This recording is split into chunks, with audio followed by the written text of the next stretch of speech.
हम इन सभी कार्यक्रमों में पूरी सतर्कता बरतें।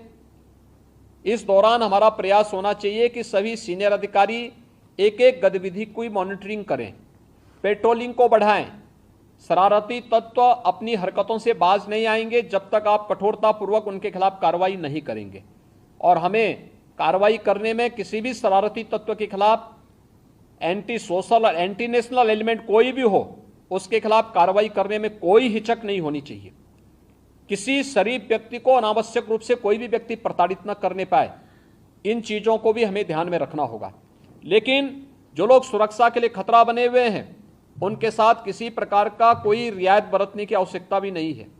और इसलिए सेक्टर प्रणाली तत्काल लागू करते हुए बकरीद के कार्यक्रम को सभी मुस्लिम धर्मगुरुओं के साथ संवाद बना करके बेहतरीन तरीके से, शानदार तरीके से स्वच्छता के मानकों का ध्यान रखते हुए जो पहले से ही व्यवस्था बनाई गई है कि किसी सार्वजनिक स्थल पर कोई भी ऐसे कार्यक्रम हम नहीं होने देंगे जो अनावश्यक ट्रैफिक को जाम करता हो।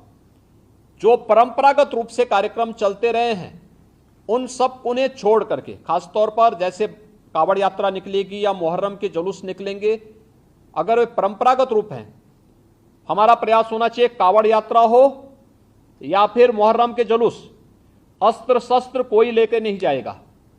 पहले से हम सुनिश्चित करेंगे, हम संवाद बनाएं। त्रिशूल लेकर के भी कावड़ यात्रा में कोई जाता है तो पहले से उसको जानकारी देनी होगी,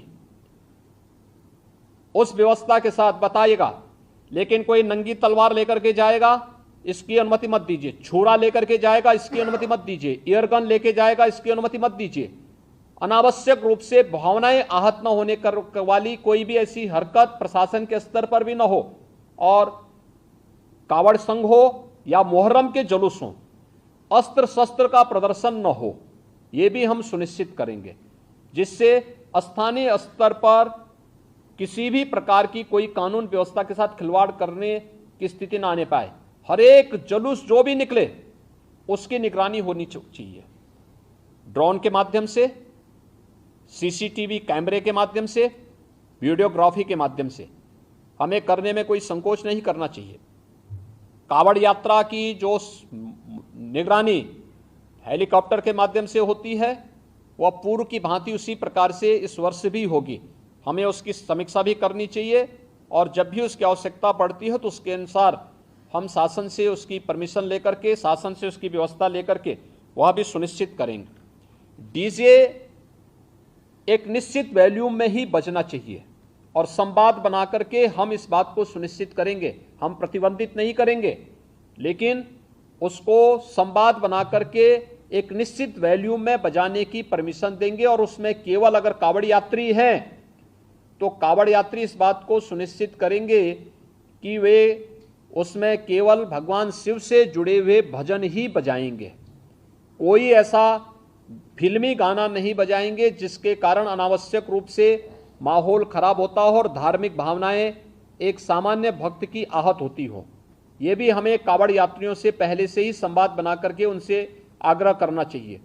ऐसे ही मुहर्रम के जुलूस में भी वे लोग डीजे बजाएंगे, हम सुनिश्चित करें उसकी वॉल्यूम को कंट्रोल करें। अनावश्यक रूप से ढोल और ताशा बजा करके शोरगुल उतना न बचाएं जो कान फोड़ू हो जाए।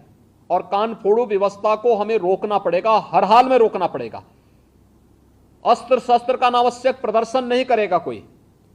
और हर एक जितने भी ऐसे लोग होंगे जो जुलूस का नेतृत्व करेंगे, उनसे लिखित एफिडेविट भी आप लोग ले लेंगे स्थानीय स्तर पर पहले से व्यवस्था बना करके।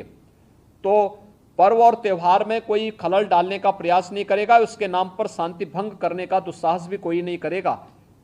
आज की ये वीडियो कॉन्फ्रेंसिंग इसीलिए महत्वपूर्ण थी और मैं चाहूँगा कि शासन स्तर पर यहाँ पर सभी संबंधित विभाग इस बात को सुनिश्चित कर लेंगे कि जो व्यवस्था उनके जिम्मे है वे अपने अपने विभागों की भी समीक्षा कर लें, कोऑर्डिनेशन के माध्यम से प्रभावी ढंग से इसको लागू करने की तैयारी भी करेंगे और कहीं भी कानून व्यवस्था की कोई समस्या न होने पाए, पर्व और त्योहारों को शांतिपूर्ण और सौहार्दपूर्ण तरीके से हम संपन्न कर सकें, यह हर स्तर पर हमारी पूरी तैयारी होनी चाहिए। यही मुझे इस अवसर पर आप सबको कहना था। बहुत बहुत धन्यवाद जी।